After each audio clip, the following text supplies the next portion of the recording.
That did not work.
Hello, good morning.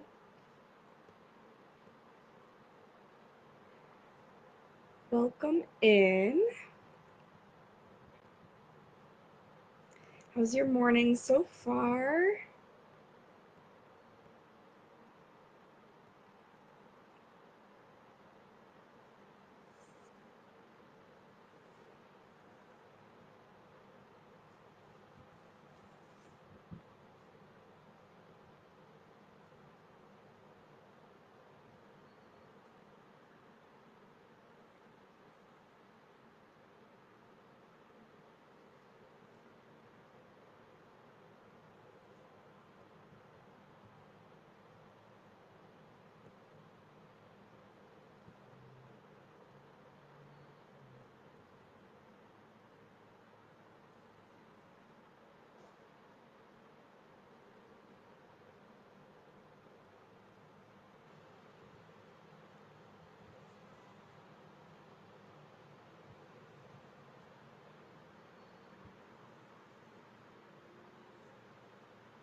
Hello, good morning.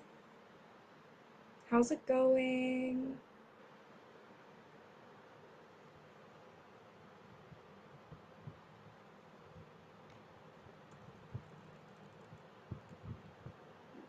Okay. Just gonna wait another couple minutes in case more people are able to join. I know I got started a few minutes late.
Hello, good morning. How are you this morning? Thanks for joining.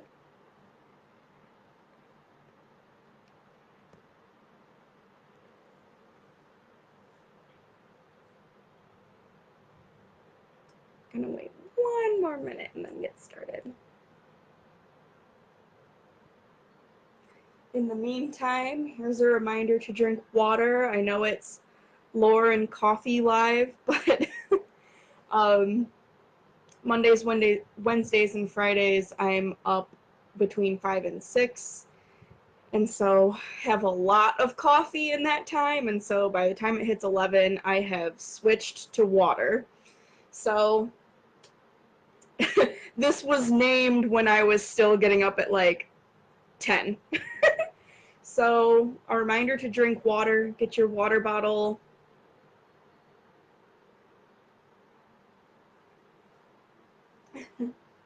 Yay, I'm glad you're doing well. Cool, so can get started because there's a lot. So the past few weeks I have mentioned how I am really interested in bringing the Echtra to these lore lives. And so I've been hunting for them, and I was able to find one. And of course, I found a translation by none other than the Morgan Daimler. They're amazing. So if any of you know of Morgan Daimler, they basically learned Old Irish to be able to translate original folklore into English, which is a huge accomplishment. They are such a valued, prized, wonderful member of the Irish American pagan community, the pagan community in general. And so I am just like, when I was searching for the Echtra stories and I was looking for this one, and I was scrolling through the results, couldn't really find anything, and then found their blog, Living Liminally, and saw that their translation was on there. I was like, of course they've done this one. So just a huge special thanks to Morgan Daimler for their work. So I posted the link to their blog, Living Liminally, on my Facebook page. So if you are on Instagram, please check that out so you can take a look at that. And likewise on Facebook, if you want to check out where I'm reading from. So, and additionally, they have made some really awesome, hello, welcome in. They've made some really awesome commentary on the story as well that was really helpful when I was taking my very messy, okay, gotta make sure Instagram can see too, my very messy many notes on this, because in doing this story, it ended up kind of being a bit of a rabbit hole that I fell into. So their commentary was very, very helpful as I was researching this story. So I've talked a lot about the different Irish mythological cycles. There are 4 main ones, but there are also stories that are called the Echtra and the Imrama. So those are the plural forms of the word Echtra, which is adventure. Yeah, and Imram, which is voyage. So these are stories of heroes basically traveling into the other world in some form. And the reason why I really have wanted to find these stories are because of just the amazing wealth of information we can glean about the other world. So you may have heard me say before, a lot of my personal work in my spirituality, in the paganism that I practice, has to do with otherworld work, otherworld journeying, that sort of thing. So I have a personal vested interest in learning more about the Irish otherworld and its forms. So, yeah, so the first of the Octries. So this is Echtra Condla, or The Adventures of Condla. And as I said, this is a translation by Morgan Daimler. They have the original Old Irish at the top of the blog, and then if you scroll down, you can find the translation. So, The Adventure of Condla the Fair, son of Con of the 100 Battles. So, another sort of disclaimer about today's Lore Live is that, so if you've watched so far, and I've just assembled my YouTube, if you have a chance to look on that and watch some of the past ones so far. I've got last week's up, and I'm working on digging through in my Instagram and getting the ones that were only Instagram before I switched to Facebook and Instagram.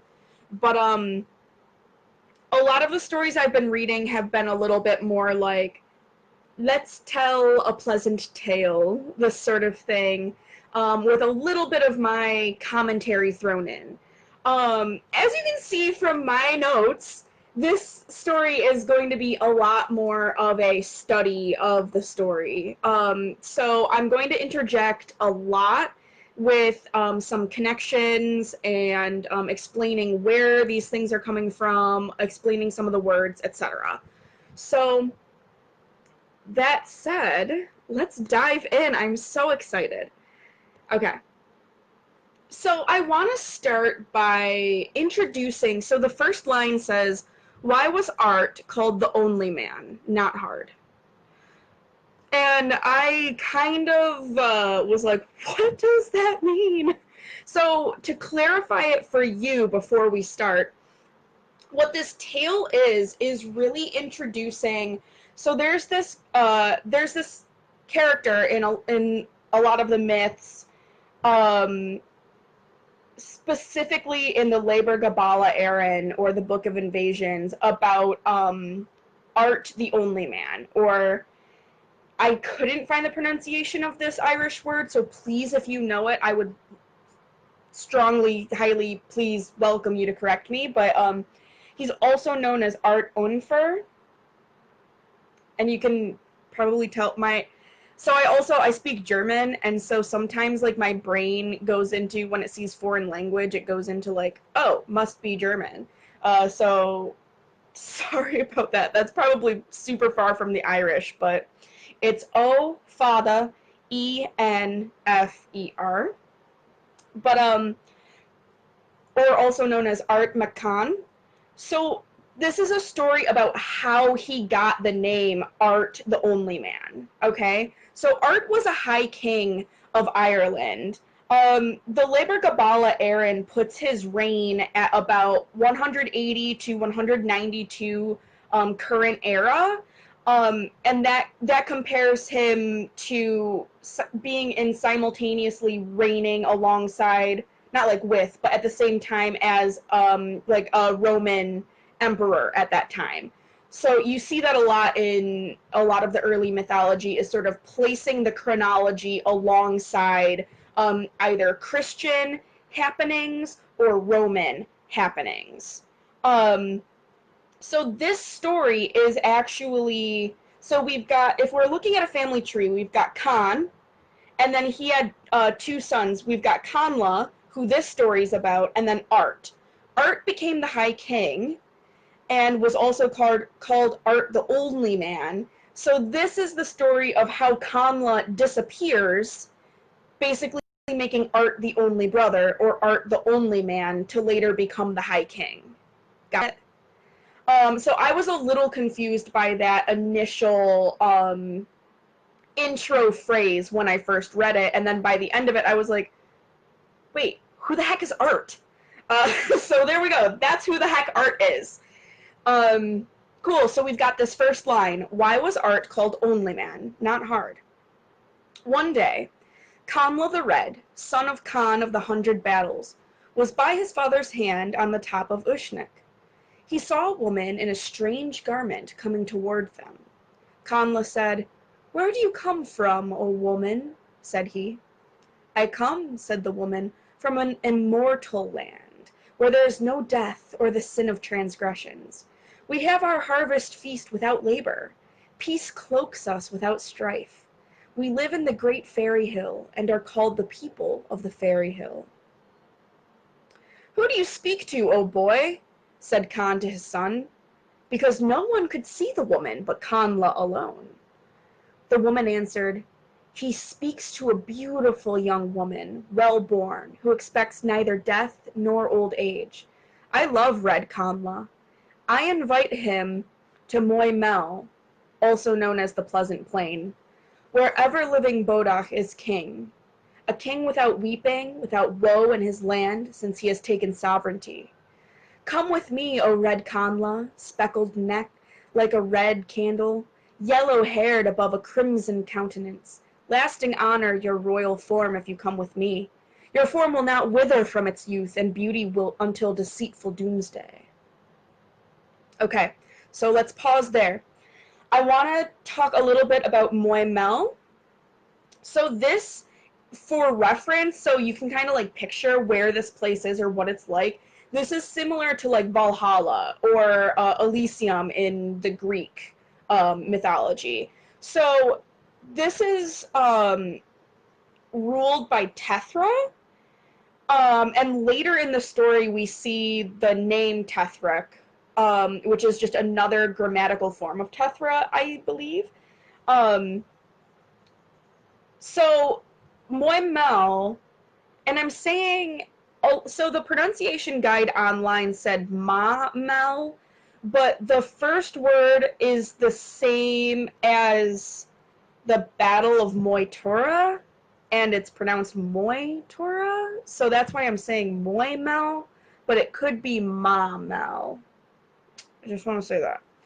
So to get to this land, you have to either enter by death and or by glory. So you see that kind of like similarity to like Valhalla. And it's said to be either like far west of Ireland or underwater. So you'll see later, spoiler alert in the story, when they go there, they travel over the water for like a long time, okay? So Tethra, the king of this area is said to be ruled by either Tethra, who's mentioned in this story, or in other stories occasionally Manannán mac Lir. So we've mentioned Manannán when we talked about Uisín in the Land of Youth, or Tir na Nog. Manannán mac Lir is a deity of the sea and the otherworld. So there's a little bit of either Tethra or Manannán is the king here. But Tethra, who's mentioned in this story, is the king of the Fomorians.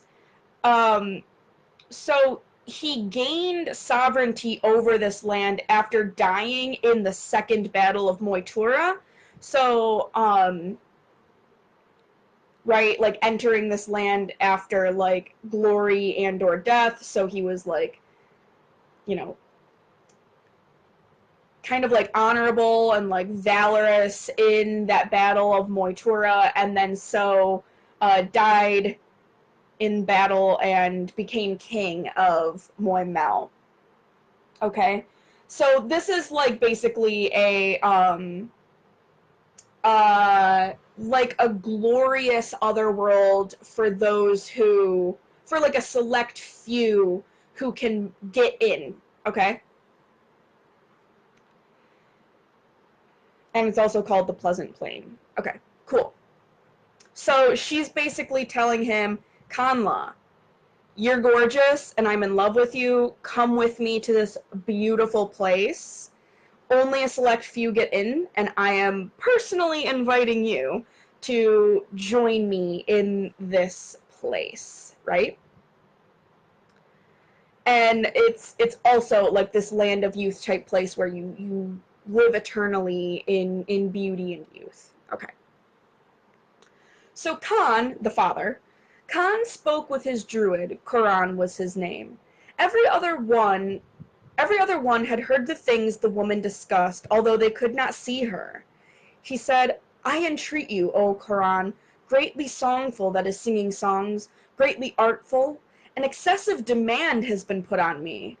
Your counsel for me, a strong power that has not come to me since I took sovereignty, an encounter against an invisible form. My fair son is compelled, stealing him through a heathen woman from my kingly two hands with a woman's spoken spells. The druid chanted then against the woman's voice, so that no one could hear the woman's voice, and Condla couldn't see the woman after that time. So basically the druid is like making her disappear, okay? As the woman went away because of the chanting, because of the chanting of the druid, she threw an apple to Condla. Condla was to the end of a month without a mouthful of food, without a drink, without nourishment. He found nothing worthwhile of any of the produce for him to consume but his apple. The apple never grew less each day he ate it, but remained whole. Condla was taken with yearning for the woman he had seen. So one of the notes that Morgan makes during this part is pointing out that in a lot of the otherworld tales, there's this sort of mention of when you eat or drink food from the fair folk, that, here, what does this say? So the apple is food from the fair folk. So, yeah, okay, so they say, on an unrelated side note, I have a personal theory about the need for people being taken into fairy to either have earthly things purged from them or have fairy inserted into them through consuming it by eating or drinking, which is why the taboo against consuming fairy food and drink. This story, from the 11th century and likely dating to earlier oral material, nicely reflects the same idea in Condla's eating of the apple. So that is a quote from Morgan, explaining about why the apple is such a big deal. And you can also see the otherworldly qualities within the apple, because it's basically like bottomless apple. Like, sorry, one of my tapestries just fell off my wall. It's been so humid here in Detroit that, like, all of my wall decor is just falling off. So I keep, like, waking up in the middle of the night and I'm like, spirit or humidity? Who knows? It's Michigan. But that time it was humidity. Anyway, so you can see the other world in that apple, in that, like, no matter how much Condla eats it, it kind of like regenerates. Like, he's got this endless apple. So, and that's also, in like modern day, there's, at some point we could talk about the fair folk, but first off, really quick mention, they're not really like what Hollywood or what popular culture has made fairies into, which is, you know, these sort of like cutesy trickster pixies. In Irish mythology and culture, the fair folk are dangerous. They're not to be messed with. And so that's why there's like this sort of prohibition against eating food from the fair folk, because you don't want to be like spirited away, right? It's not so much that you would go live in these beautiful places. It's more so that like you would be taken away and forced into like a life of servitude, or have to do really awful things, or etc. It's not so much like, woo, I'm just gonna go, have fun in this perfect land. It's not so much that.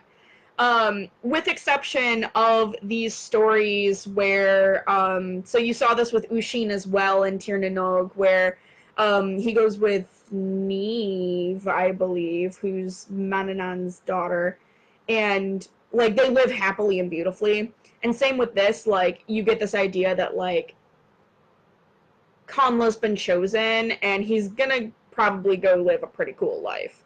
But other than that, in general, it's not something to be desired, to be sort of like kidnapped by the fair folk. Anyway, so that is why that apple passage is significant. Okay?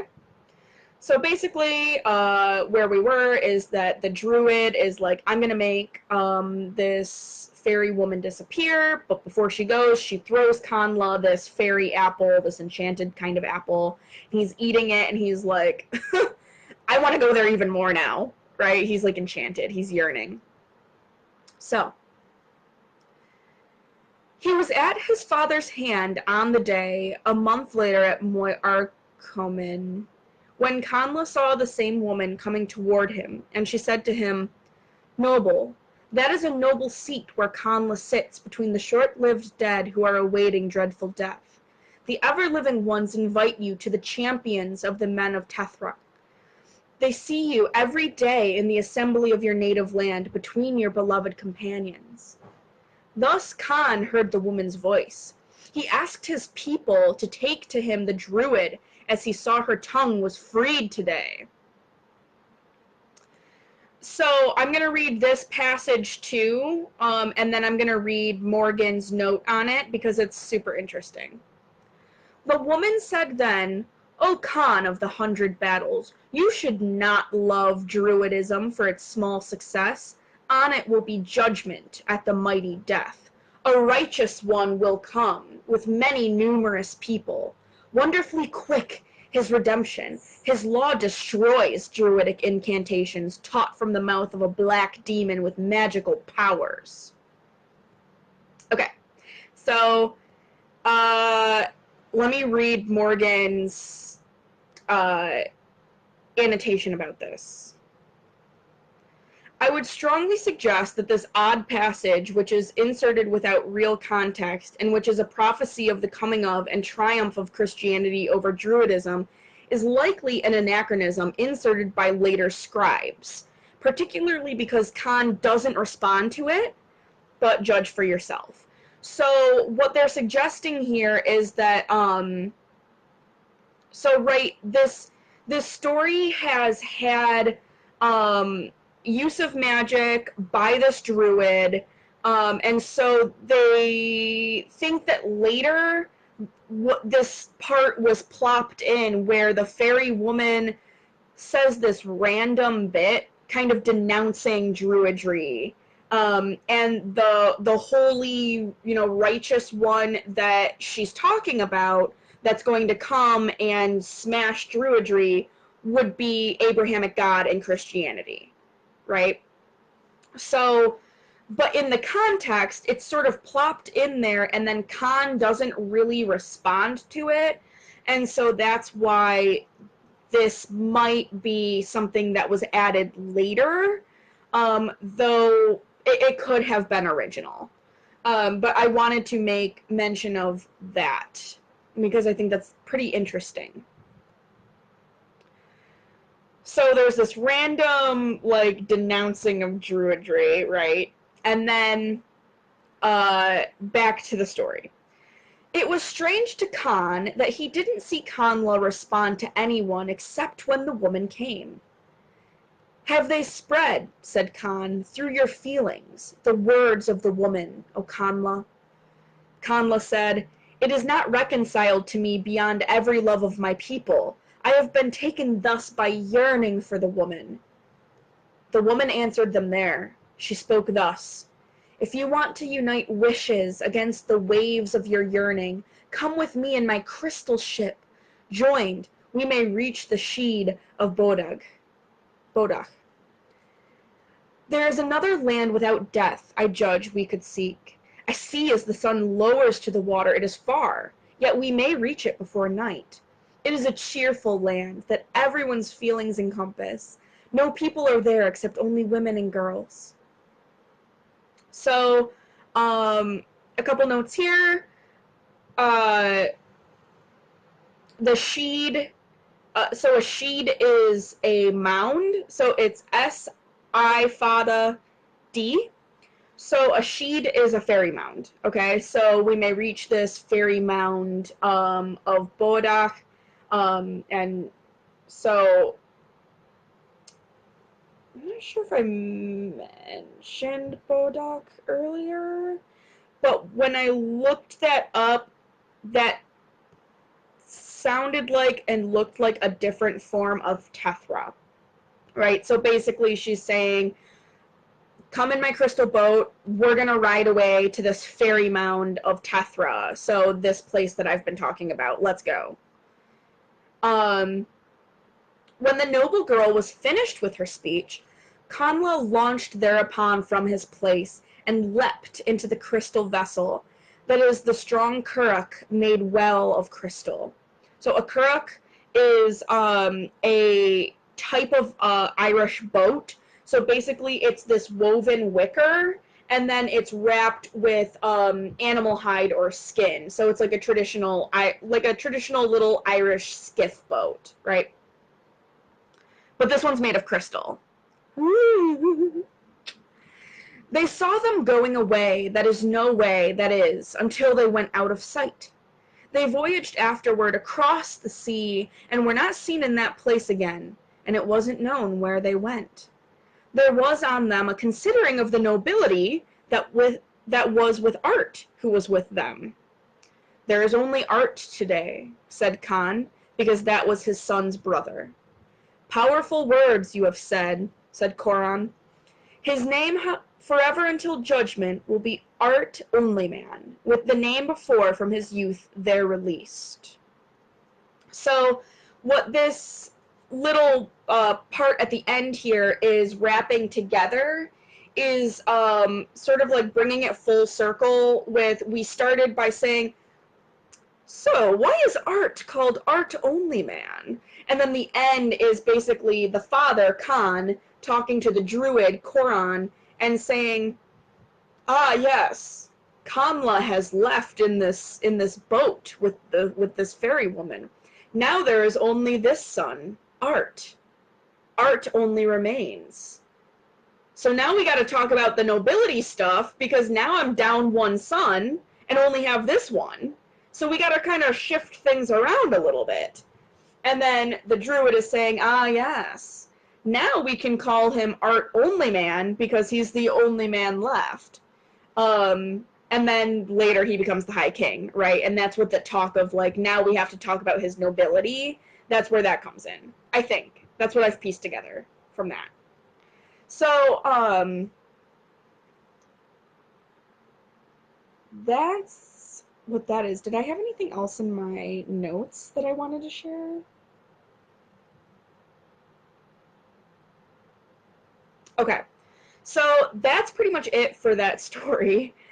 It's relatively short, but with all of those sort of like annotations, it gets a little bit more complicated and more intense. So, yeah, pretty... Oh, here's something else that I wanted to kind of explain and make note of, is sort of how all of this... Wait for my video to catch up. There we go. I wanted to sort of mention how all of this fits in to the greater sort of like explanation of the Irish mythology and these characters. So I mentioned that the king of this land, so the king of Moy-Mell, where they're going, the king is a Fomorian king. So I wanted to mention who the Fomorians are. So they are a supernatural race, and they are the opponents of the Tuatha De Danann. So you see them a lot in the Moitura stories. So, okay, so I mentioned that Fomorian king comes into power after dying in the Second Battle of Moitura. So, what that work is, it was written down in the 16th century, but it was compiled from likely the 12th and 9th centuries. Basically, what happens in that story is that the Tuatha De Danann conquer Ireland, but then are held in oppression under the Fomorians, and they sort of have this uprising, and they free themselves from that oppression from the Fomorians.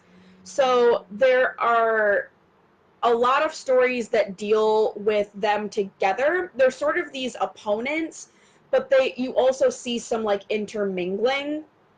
So there are some deities that have Fomorian and Tua blood. So, for example, Lu, I believe, is one of the more popular deities that shares both blood. So that is where they're going, is this sort of like other world that's ruled by a Fomorian king. If that helps to place it within the greater context of the other Irish mythology and of these other Irish beings. So that's really it. I would love to hear what you think about this. I know this episode, I guess you could call it, was a little bit different than most lore lives that I do. Usually they're a little bit more like me telling a story, and this was a little bit more kind of studying it, because honestly, like, I dove in and I just got so wrapped up in all of the research around it, and I, looked at one thing, saw one explanation, and it led me to another thing, which required another explanation. And the world of Irish mythology, it is so incredibly deep for how relatively little we have. So we do have a decent amount, but there's so much of Irish mythology that was just lost, either over time or was never written down. But when you do delve into what is there, it is huge. It's huge. So I'm hoping that this could kind of hint at the depth and just the beauty of how incredibly much Irish lore there is, and how it's all really interconnected, right? So you can read a lot of the stories as I've been reading them, which is largely, I've been sort of jumping around in chronology and telling standalone stories, but a lot of them come from the larger cycles and fit into a larger context. So anyway, I would love to many threads in Irish myth, not surprised at all the footnotes. Yeah, absolutely. Yeah, there are just so many threads that are interwoven, and you see some of the same people pop up, and then there are some times when they're known by different names, and that's been sort of like figured out through scholarship, and you're like, ooh, like there's a lot going on here.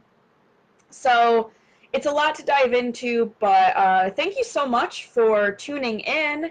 And if you're watching this later, thank you for watching later. Running off with fairy one, pretty inconvenient for Dad. Yeah, yeah. Khan's like, so one of my sons just like left with a fairy woman. Guess that's you, Art, old buddy, gonna be the High King. Like, let's do a little reorganization here. So, yeah, pretty inconvenient. And I would love to hear what happens to Condla after that. We have evidence from Ushin when he leaves with Neve that like they had a beautiful, lovely life together, and he only wanted to come back because like he missed his friends and family, which is so real. Um, so we have reason to believe that Conla had it made after that, but we don't know for sure. So I like to think that he did. He just lived in like beauty and glory in the other world after that. But I definitely think one of the interesting things about this story too is this suggestion of there being a specific otherworld area that is reserved for death with glory, or if you have lived with valor. Um, Before reading this, I wasn't aware of that. I, of course, was familiar with like the Norse um, land of Valhalla, but I wasn't aware of like sort of like an Irish, I don't want to say counterpart because it is not a one for one. These are very different cultures, right? These are very different historical contexts. So I am very, very hesitant to lump them in together. I do not want to do that. But if it helps us sort of conceptualize with something that we tend to, in my view, I feel like we tend to be a little bit more familiar with some of the Norse mythology, some of the Greek mythology, because it's a little bit more talked about. There's a little bit more material there. So thinking of Elysium or Valhalla can sort of give us an idea to visualize as we try to understand what this other world of Moimel could be like. But again, keeping in mind that they are very different, right? They are their own separate cultures with their own separate ideas, representations, etc. Cool. So that's it for today. I am going to upload this to YouTube afterward, as well as my Instagram TV. So thanks again for tuning in. If you have any questions, comments, concerns, if you want to tell me anything you thought about it, I'd love to hear. So thank you so much. And I hope you all enjoy the rest of your day, wherever you are, whatever you're doing. As always, please stay safe, please stay healthy, and I can't wait to connect with you all again on Monday, same time, same place, 11 a.m. Eastern Standard Time, Instagram and Facebook for Monday Morning Magic Live. All right, cool. Bye, everyone. Take care. I just saw the comment, Aaron Spare. That's so bad and so great. Thanks again for tuning in and for your wonderful commentary and your wonderful engagement. I really appreciate it. Bye, everyone.